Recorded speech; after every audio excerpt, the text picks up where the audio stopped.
Dongre detail में आपका स्वागत है। आज मैं आपको ऑटो स्विच के बारे में थोड़ी सी जानकारी देना चाहूँगा कि वो मोटर कैसे जलने से बचाता है और कैसे वो अपना काम करता है। ठीक है दोस्तों, तो मैं आपको बता रहा हूँ। ये देखो, अब ये जैसे स्टार्टर है। अब स्टार्टर में अपन ऑटो स्विच लगा देते हैं, उसके बाद 1 मिनट के बाद लाल से हरी लाइट हो जाती है तो मोटर अपनी ऑटो पे करते हैं तो स्टार्ट हो जाती है। तो मैं इसको ऑटो पे कर रहा हूँ तो ये स्टार्ट हो गया। ये आवाज़ कर रहा है स्टार्टर, सुनो, गुन बोल रहा है, गुन्नाटा कर रहा है। अब अगर मान लो ऑटो स्विच पे अगर आप मोटर चला रहे हो और मोटर चल रही है आपकी, और कभी बाय चांस गलती से आपका ये जैसे 3 फेस रहते हैं, 1 2 ने के 3, तो साइड वाला या साइड वाला नीला वायर साइड वाला है, पीला वायर बीच में है, लाल वायर साइड में है। मतलब ये तीनों लाइन के हिसाब से है, पहला तो पहला, दूसरा तो दूसरा, तीसरा तो तीसरा। अब ये तीनों कटआउट है। अब 3 कटआउट होने के बाद अगर मान लो आपके 3 कटआउट सही साट है और अगर आपने बहुत ज़्यादा हेवी बांध दिया है, मतलब आपने बहुत ज़्यादा वायर लगा दिए, और अगर मान लो गलती से ये बीच वाला फेस आगे से बंद हो गया तो ऑटो स्विच था, ऑटो स्विच पे चल रही थी मोटर, तो यह ऑटो स्विच स्टार्टर बंद हो गया, आवाज़ करना बंद हो गया। मतलब आपकी मोटर सेफ है, बच गई, मतलब ऑटो स्विच पे चल रही थी। तो अब अगर मान लो मैं इसको ऑटो पे नहीं चला रहा हूँ, मतलब वापस से कटआउट लगाया मैंने, और अगर मान लो मैं इसको ऑटो पे नहीं चला रहा हूँ, मतलब डायरेक्ट बिना ऑटो स्विच पे, मतलब जैसे अपन ने ये स्विच नीचे कर दिया, अगर आप ऑटो स्विच का स्विच नीचे कर देते हो तो ऑटो स्विच का संपर्क खत्म हो जाता है। ऑटो स्विच लगाया हो चाहे नहीं लगाया हो।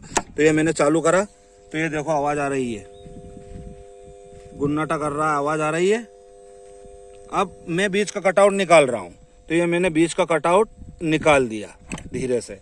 निकालने के बाद भी देखो स्टार्टर चल रहा है, गिरा नहीं, आवाज़ आ रही है उसमें, ये ठीक है। ये बीच वाला फेस मेरे हाथ में, मैंने हाथ में ले लिया, उसके बाद भी स्टार्टर चल रहा है। मतलब कहने का मतलब ये है कि आप अगर मोटर चला रहे हो तो ऑटो स्विच पे ही चलाएं और नीचे करके ना चलाएं। नीचे करके अगर चला रहे हो आप, इसको स्विच को अगर आपने नीचे कर दिया तो ऑटो स्विच का संपर्क खत्म हो जाएगा। और अगर मान लो आपने उसको बीच में चलाया हो तो भी आपका मोटर सिक्योरिटी में रहेगी, ऑटो स्विच के संपर्क में रहेगी और आपकी मोटर जलेगी नहीं। अब मैं जैसे इसको ऑटो पे कर रहा हूँ, अब ऑटो पे नहीं, मैनुअल पे कर रहा हूँ, नॉर्मल पे कर रहा हूँ, और मैंने इसको चालू करा, ये चालू हो गया, स्टार्टर चल रहा। अब साइड वाला फेस अगर उठ जाएगा तो आपकी मोटर बंद हो जाएगी, ये बंद हो गई, मतलब स्टार्टर गिर गया। ठीक है दोस्तों, मैं कहना ये चाह रहा हूँ कि आप ऑटो स्विच पे अगर चला रहे हो तो आप इसको ऑटो पे ही चलाएं और इसको नीचे करके ना चलाएं। तो ये मैंने वापस इसको ऑटो पे करा, और ऑटो पे करने के बाद जैसे अभी इसका 1 मिनट होएगा, 1 मिनट होने के बाद अपनी ये इंडिकेटर जो है, ये 2 लाल इंडिकेटर चल रहे हैं, लाल से जैसे हरे होंगे, हरी होगी इंडिकेटर, वैसे ही आपका ऑटो स्विच आपकी मोटर को स्टार्ट कर देगा। जैसे अभी मान लो अभी 1 मिनट के लिए मैंने वापस लगा दिए कटआउट लगे हैं, सारे लगे हैं, और मैंने अभी बीच का कटआउट निकाला था तो स्टार्टर चल रहा था। और अगर अब ये ऑटो स्विच पे जैसे ही आएगा, मतलब जैसे ही मोटर चालू होगी, और अगर ऑटो स्विच का ऐसा है दोस्तों कि अगर ऑटो स्विच में तीनों में से कोई सा भी एक फेस में भी गड़बड़ अगर रही तो आपकी मोटर नहीं चलाएगा, मतलब ऑटो स्विच पहले तो स्टार्ट ही नहीं करेगा। और अगर स्टार्ट हो भी गई और मोटर चल रही है और इस पोजीशन में अगर मान लो लाइट ख़राब आ गई, लाइट ख़राब होने की वजह से अगर कुछ भी प्रॉब्लम आई तो ऑटो स्विच उसको क्या करेगा, तीनों फेस को लेकर चलता है, और तीनों फेस में से कुछ भी दिक्कत, अगर कुछ भी प्रॉब्लम रही तो ऑटो स्विच अपना काम कर देगा और मतलब आपका स्टार्टर गिरा देगा। अब मैं बीच का कटआउट निकाल रहा हूँ, अब जैसे ही मैं बीच का कटआउट निकालूंगा वैसे ही स्टार्टर गिर जाएगा। ये गिर गया, नहीं स्टार्टर भी आवाज़ नहीं कर रहा, देखो मैंने बिल्कुल नीचे हाथ कर दिया, बिल्कुल भी आवाज़ नहीं कर रहा है।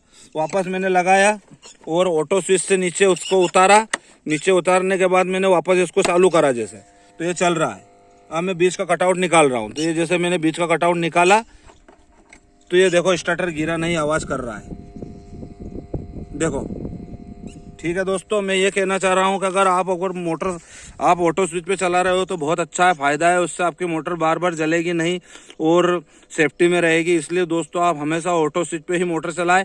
और ऑटो स्विच में अगर मान लो आपको बार बार लाइट जा रही है और पाइप लाइन की दिक्कत आ रही है तो उसमें ये वाला ऑटो स्विच है ये लगाओ, क्योंकि ये 1 से 1.5 मिनट के समथिंग मोटर बंद चालू करता है। और जो छोटा वाला आता है जो जिसमें ट्रांसफार्मर नहीं रहता है, वो वाला ऑटो स्विच, उसका भी वीडियो बताऊंगा, वो 45 से 50 सेकंड में ही स्टार्ट हो जाता है, वो बहुत जल्दी स्टार्ट हो जाता है। अब मान लो इसको आपने बीच में कर दिया। बीच में करने के बाद ऐसा रहता है कि अगर आप उसको, इसका भी मैं वीडियो बनाऊंगा आपको कि ऑटो स्विच का ये बीच वाला पॉइंट क्या काम करता है, ऊपर वाला कैसे, पूरी जानकारी के साथ पूरा वीडियो बनाकर दिखाऊंगा आपको। ठीक है दोस्तों, वीडियो अगर अच्छा लगा हो तो लाइक करो, सब्सक्राइब करो और बेल आइकन को प्रेस करो ताकि जो भी वीडियो लेके आऊँ सबसे पहले आपके पास पहुँचे।